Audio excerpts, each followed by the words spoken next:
Ya, ini adalah proses pengepresan sablon DTF yang ada di baju polo jadi ya. Jadi polo ini kita sablon setelah jadi bentuk baju, bukan potongan. Ya, dengan cara ini tipsnya ya. Saya mau berbagi tips kali ini dia. Jadi di bagian mesin press itu saya kasih ganjalan ada sekitar 5 mili ya tingginya. Kenapa? Karena untuk media yang akan dicetak ini adalah polo shirt, yang mana polo shirt itu terdapat kerah dan kancing ya yang ada jahitan di sini, sehingga ini sangat menghambat proses penyablonan khususnya DTF, karena DTF itu dia menempel dengan metode lem ya, lem yang dipanaskan oleh mesin press ini, sehingga ketika mesin press menyentuh cetakan atau sablonan DTF maka pindahlah lem tersebut ke media. Tapi manakala lem tersebut tidak kena sepenuhnya dengan mesin press, maka ada bagian-bagian yang tidak terkena, tidak ada bagian yang tidak nempel maksudnya. Jadi makanya dibuat ganjelan seperti ini supaya posisi media atau bagian yang akan disablon itu lebih tinggi daripada posisi kerah dan leher ini. Ini kan kancing sangat menghambat. Jadi posisi kancing sebenarnya di atas. Kalau kita taruh di permukaan yang datar, misalkan tanpa ini di sini ya, di media ini dia posisinya akan rata ya. Rata posisi kancing pasti lebih tinggi daripada posisi media yang akan dicetak. Begitupun posisi kerahnya ya. Ya, begitupun posisi yang ini. Ini kalau memang kita sablon tanpa ganjelan, otomatis dia tidak akan nempel. Dia tidak akan menempel secara sempurna. Pasti ada bagian yang memang tidak rekat, tidak nempel, atau bahkan bisa dibilang rusak ya nantinya. Makanya saya cari trik dan cara untuk mengakali bagaimana kita bisa menyablon polo shirt yang sudah jadi seperti ini dengan mudah, yaitu bantuan nih, buat aja kertas atau kardus ya, atau saya juga sebelumnya menggunakan buku seperti ini, tebalnya seperti segini ya, 0,5 mili ya, 0,5 cm atau 5 mili maksudnya. Nah ini sama nih, kalau misalkan memang posisinya seperti jaket itu bisa ditumpuk dua seperti ini ya, jadinya kita menggunakan posisi lebih tinggi dengan syarat ketika posisi media bagian yang ini lebih tinggi, kita harus mengendorkan di settingan sini, kita harus menggunakan settingan yang sangat rendah sehingga tidak terlalu berat dalam proses pengepresan nanti. Ini kan pengaruh.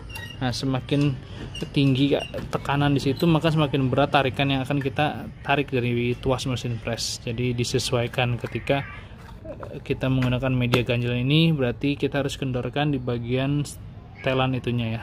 Nah, ini sudah selesai. Contohnya ini udah rapi ya, semua polo shirt di depan kalian. Ini on progress, kejar target ya, polo shirt Lacoste Katun Wangki dengan sablon DTF. Yang ini masih di atas mesin press dan ini sudah jadi ya. Tuh, tinggal kita packing, kita langsung bungkus, lipat satu persatu, finishing dan siap kirim ke customer ya. Ini sudah rapi semua dari sini ya, itu ya. Jadi tipsnya adalah hari ini di bagian ganjel ya. Jadi kita posisikan, kalau saya lihat di sini, nah jadi di kancing nanti tidak mengenai ini, jadi posisi kancing saya akan letakkan di sisi sini sehingga bagian yang akan disablon berada di posisi atas kertas ini, di atas ganjelan, sehingga posisi kancing ada di bawah dan ini lebih tinggi posisinya, yang energi batubara lestari terlihat dan berada di posisi yang lebih tinggi daripada kancing dan kerah ini, karena ini termasuk bagian yang mengganjal ya.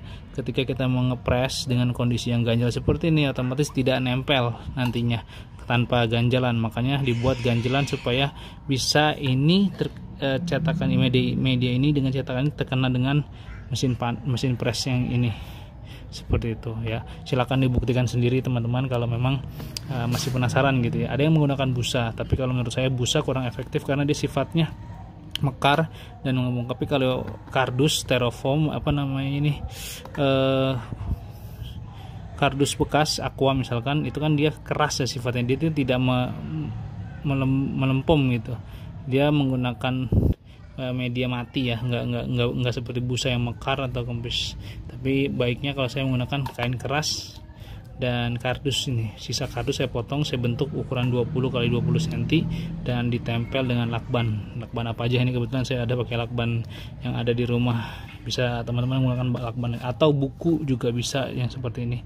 Ini buku dengan ketebalan 5 mili atau 0,5 cm ya. Ya, ini kan buku kan keras, dia sifatnya permanen, tidak kempes ya ketika di itu. Jadi seperti itu ya tipsnya ya. Silakan teman-teman coba. Kalau memang ada kendala atau apa, silakan langsung komentar aja, tulis di komennya di kolom komentar, atau bisa langsung tanya-tanya ya. Nanti di situ saya akan respon dan bantu teman-teman bagaimana cara mengakali proses pengerjaan polo shirt sablon DTF tanpa harus buka kancing atau emang memprosesnya ketika sudah jadi polo shirt dalam bentuk baju, bukan jahitan lagi. Oke, mungkin cukup ya videonya kali ini. Terima kasih sudah nonton video ini. Jangan lupa like dan subscribe. Terus dukung channel ini supaya bisa memberikan video terbarunya. Dan sampai jumpa di video selanjutnya. Goodbye. Assalamualaikum warahmatullahi wabarakatuh.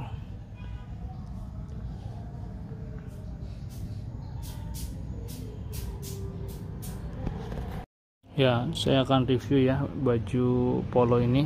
Di depan kalian nih lagi ada produksinya. Sudah selesai, tinggal kita packing, lipat, packing plastik dan masukin karung ya. Saya review sedikit ya. Ini di depan kalian ada polo shirt berbahan dasar Lacoste. Jadi kalau teman-teman lihat teksturnya Lacoste itu ada berpori-pori ya, agak bolong-bolong gitu ya, lihat nggak? Nah, ini adalah bahan Lacoste. Nah, Lacoste itu ada jenisnya teman-teman. Ada yang mulai dari yang bawah itu Lacoste PS, Lacoste Pique, dan Lacoste CVC. Dan kebetulan yang saya kerjakan ini di kios cetak adalah Lacoste CVC atau singkatan dari viscose cotton. Dia masih bagian katun, cuman ada campuran sedikit polyester. Persentasi bandingannya 80 katun, 20% itu polyester ya. Itu berdasarkan info dari supplier bahannya. Nah, di sini modelnya polo ya, berkerah ya, namanya polo itu berkerah atau istilah konveksinya wangki.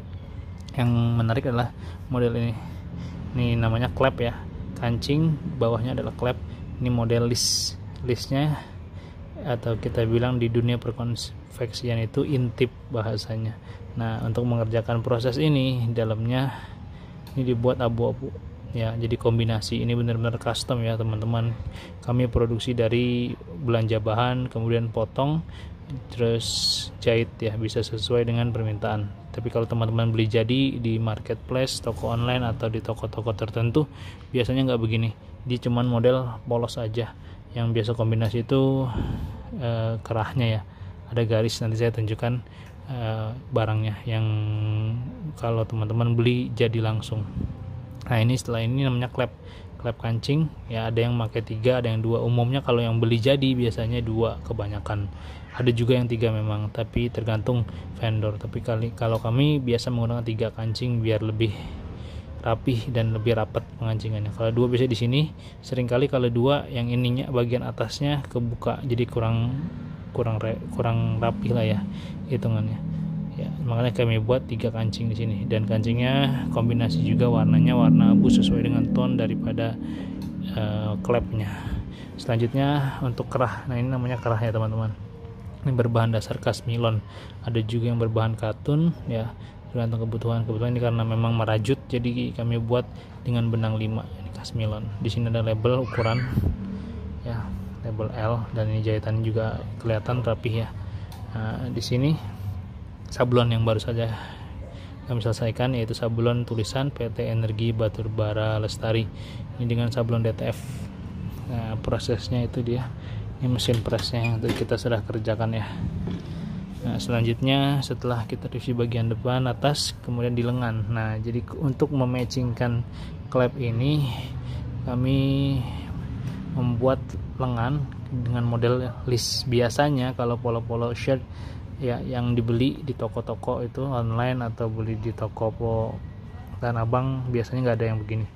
Jarang banget ini yang bikin begini. Ini hanya custom produksi ya, buat sendiri. Yang biasa adalah pakai manset atau karet lengan yang biasa dipakai di pergelangan kanan dan kiri. Ini mansetnya model list juga dengan bahan yang sama, Lacoste, kanan dan kiri ya, seperti itu. Jadi kelihatannya matching sama bagian atas ya, klepnya. Selanjutnya setelah itu di bagian kaki, ini kanan kiri ada namanya kaki ya teman-teman. Kalau polo shirt umumnya memang selalu pakai kaki ini, karena bentuk badannya sedikit lebih panjang daripada kaos oblong, maka supaya tidak sempit di bagian bawah, maka dikasih belahan kaki sekitar 5 cm ya, kanan dan kiri seperti itu ya. Nah, ini yang sudah selesai sablon, sudah selesai, dan juga ini ya, oke.